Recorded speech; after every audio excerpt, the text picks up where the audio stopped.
Halo kawan-kawanku semua. Di episode kali ini kembali aku bakalan sharing ke kalian ya teman-teman, cerita di Gunung Bismo via sulukatan yang ketiga boy. For your info aja, aku ndaki Bismo itu 3 kali dan ini pendakianku yang terakhir kemarin di Gunung Bismo ya teman-teman. Berbeda dari ceritaku yang kemarin, cerita kali ini itu aku ndaki ditemani sama 5 orang kayaknya ya, 5 orang.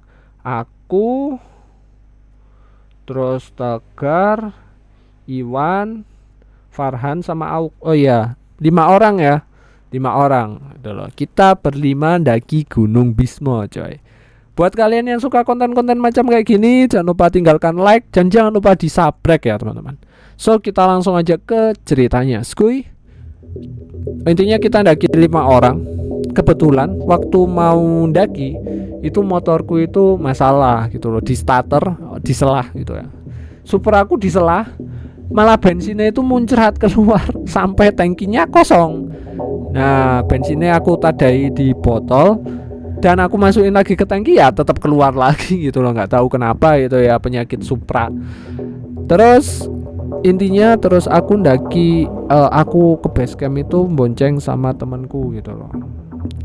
Terus yang aku tadinya mau orang 5 motor 5, kini aku terpaksa bonceng sama Au gitu loh. Nah tasku dibawain sama Iwan.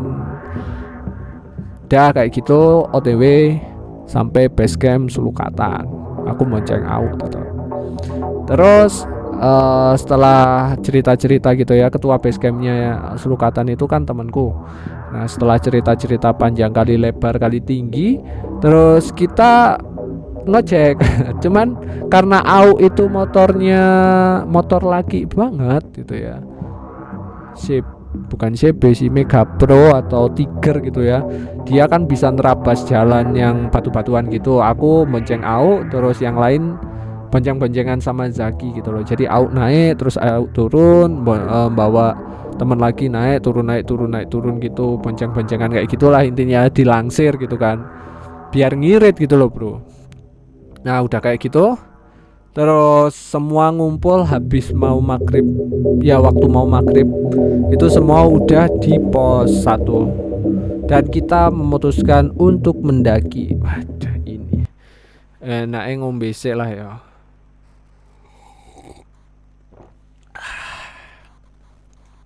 Oke, jadi pendakiannya itu udah ngarepi maghrib ya. Kenapa kok aku seneng banget gitu ya? Seneng dan sering banget melakukan pendakian yang ngarepi waktu maghrib, waktu Candi Allah gitu ya.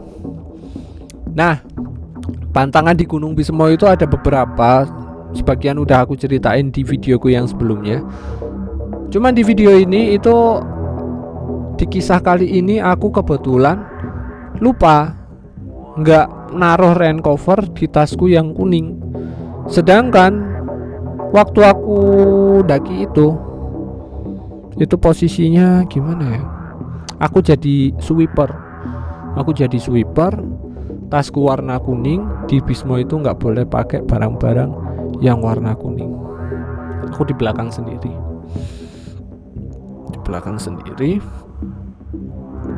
Itu mulai dari pos 1 itu tas sudah mulai merasa berat ya, lebih berat dari biasanya. Jalan dikit, cuman kayak gimana ya, kayak ada yang gini nih, kayak ada yang meluk gini loh, ngerti nggak sih? Jadi umpamanya tas kalian itu berat 3 kilo, itu kayak bawa 25 kilo bro. Berat banget, rasanya berat banget, jalannya berat. Terus sempat meluangkan waktu di atasnya pos 2, mau pos 2 di antara alang-alang itu, sempat meluangkan waktu buat sholat maghrib dulu. Nah karena temanku sholat maghrib gitu ya, jadi aku bisa nyelip temenku yang sholat maghrib tadi. Terus jadi aku nggak paling belakang. Nah itu udah agak mulai mendingan sedikit gitu loh. Kayaknya penunggunya agak sungkan sama orang yang sholat mungkin ya. Ya whatever, aku nggak ngerti. Cuman setelah aku melewati orang temanku yang sholat itu aku merasa agak mendingan. Dah, terus seingatku nggak ada kejadian aneh. Habis itu terus kita sampai ke area camp yang bawahnya puncak. Area camp itu kalau dari puncak atau mau ke puncak itu paling kurang 15 menitan. Itu kita bangun tenda.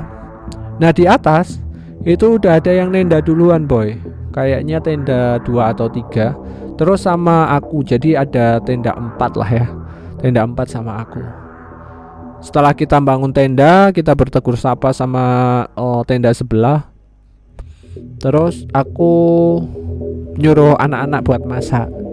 Kebiasaanku adalah suka mengambil foto di malam hari. Jadi aku jepret-jepret, kebetulan di situ cuacanya juga lagi bagus gitu ya. Aku moto-moto city light, aku moto Nah, gimana ya? Pohon-pohon di sana itu ciri khasnya ada pohon pakis, pohon kantong semar gitu ya. Jadi vegetasinya itu pakis-pakis itu loh. Di antara pakis-pakis itu ada kayak semacam bayangan hitam yang nyelip di antara pakis-pakis. Ini pohon. Nah ini bayangannya ada di antara sini. Ini kelihatan jelas banget ya teman-teman. Waktu aku moto sendirian kayak gitu. Nah aku yang sendirian juga lama-lama parno dong, diamati sama bayangan kayak gitu. Terus anjir ini apa gitu kan. Apalagi di pendakian sebelumnya itu aku juga merasakan hal yang aneh di camp area situ gitu loh. Ada dayangnya lah istilahnya, ada dayangnya, ada penunggunya di camp area situ. Terus habis itu aku masuk lagi ke tenda dong. Nah terus habis itu kita main poker, main apa bla bla bla bla. Aku sedikit melupakan kegelisahanku itu gitu. Toh juga aku nggak berani cerita sama temanku karena sebuah pantangan.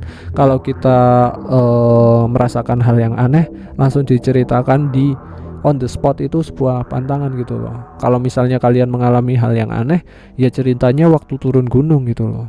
Jadi itu sebuah hal tabu, sebuah pantangan. Jadi waktu itu aku ngerasain itu, aku ngeliat itu, cuman aku nggak bisa cerita sama temanku gitu loh. Dah, habis itu aku sama Tegar pengen pipis. Lalu aku sama Tegar pengen pipis, terus Gar, ayo pipis, ayo. Terus aku sama Tegar keluar pipis. Nah tapi tendanya kan tadinya nutup. Nah aku yang buka tenda gitu loh. Aku yang buka tenda pertama sebelum Tegar keluar, kan aku yang buka pintunya. Seret. Baru setengah nih, seret. Terus aku lihat keluar gitu kan. Aku pikir udara buat ngepastiin di luar itu hujan atau enggak, kabut atau enggak gitu kan. Aku nengok keluar. Lah di luar, bayangkan ya. Kepala kalian nengok dari pintu tenda yang dibuka setengah. Aku nengok keluar gini. Di luar ada kepala yang nengok ke sini. Ekspresinya ya, ekspresi kepalanya gini.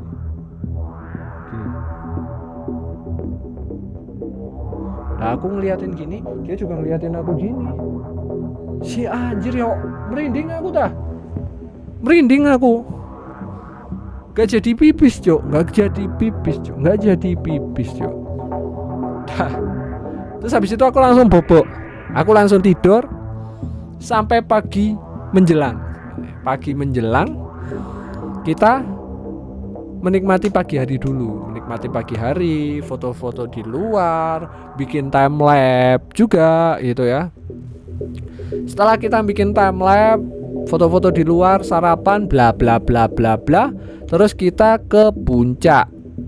Nah ke puncak, terus di puncak nggak ada hal-hal aneh, orang itu siang hari. Cuman sesajinya lagi banyak sih ya di atas. Jadi di atas itu ada banyak makam. Terus ada batu gede juga. Terus di batu gede itu ada air kopi, terus banyu putih, karo banyu teh apa ya? Ada 3 gelas lah intinya. Terus sama rokok 76 kretek yang baru disumat, masih ngebul. Sesajinya masih kayak gitu. Terus di atas juga kita ngopi, foto-foto, nge-time lapse lagi. Terus habis itu kita turun lagi ke tenda. Dan posisinya itu waktu mau turun lewat lereng naga itu, itu aku sempat moto-moto kabut sama Tegar gitu kan bagus gitu foto belakangnya kabut banyak gitu. Nah aku sama Tegar berdua doang, yang lainnya udah turun boy. Nah yang lainnya udah turun, ketika kita foto-foto tiba-tiba hujan. Ya aku sama Tegar lari dong, tes lari sampai tenda. Nah setelah kita sampai tenda itu OTW maghrib, masih sore-sore, aku sama Tegar dan kawan-kawan itu bikin gorengan. Waduh sore-sore enak kan gorengan gitu kan, bikin gorengan.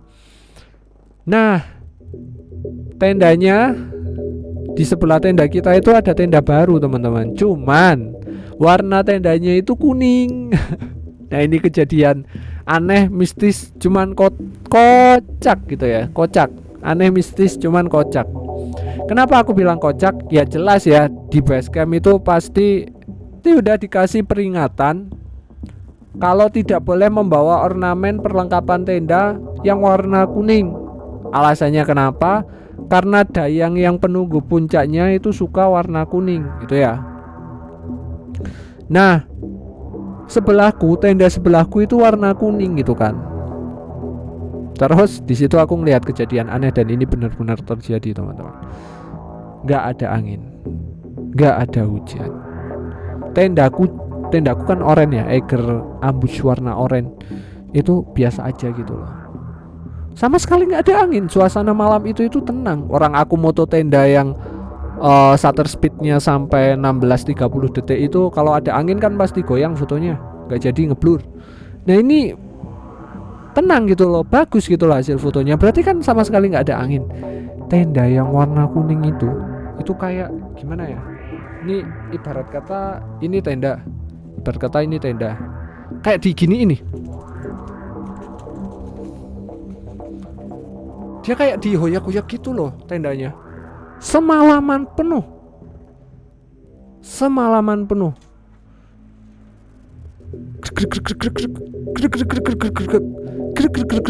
Kayak gitu bro. Karena dia pakai warna kuning. Karena tendanya warna kuning, dan di gunung itu sangat pantangan sekali pakai warna kuning. Beneran ya, gimana ya, kayak ketiup-tiup angin sendiri, kayak gempa bumi sendiri gitu bro. Aku aja nggak nyangka gitu loh bakalan kayak gitu loh. Beruntungnya sih yang di dalam tenda itu nggak apa-apa gitu ya, cuman mungkin mengalami kejadian-kejadian aneh kayak gitu. Cuman itu real ya. Terus paginya kita packing dan langsung pulang ke bawah. Ya mungkin untuk kejadian mistis di Gunung Bismo yang ketiga, pengalamanku yang ketiga di Gunung Bismo via Sulkatan, kayak gitu aja teman-teman. Buat kalian yang pernah ke Gunung Bismo dan mau sharing pengalaman kalian sendiri, silahkan bebas berkomentar apa aja di kolom komentar di bawah lah ya. Mungkin pelajaran yang bisa kita ambil di episode kali ini, kalau ada pantangan jangan dilanggar. Udah gitu aja kali ya. Thank you dan see ya.